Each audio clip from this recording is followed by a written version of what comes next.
మాట్లాడుతావు నేను చేతుకుతా తల్లి సంతానం ఖచ్చితంగా చేస్తాం ఇక నువ్వు పోతప్ప పేరు చెప్పి తిన్నావు ముద్ద చేసి పోతప్ప వాడమని తిన్నావు ఆ ముట్టని పడుతుంది ముద్ద చేసి అన్నం ముద్ద చేయి ఒక గిండి పక్క పెట్టావు అది ముద్ద చేయి ఇది పోతప్ప వాడమని తిన్నావు ఆ ముట్టని పడతావు అంటే అట్లా 21 వచ్చాయి నిండుగుండ బాగుండుతానే కొద్దింటి పక్క చేసి ఆమె అన్నం మామూలు అంతా కడుక్కొని శుభ్రంగా పొదరాయి పేరు పెట్టి చెప్పి అన్నం తినాలి ముద్ద కట్టుకొని పిలిచా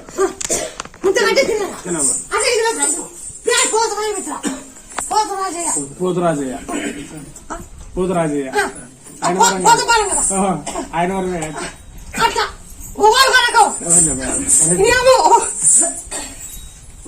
డాక్టర్ గర్భగంతి మాలేదని అంటారు.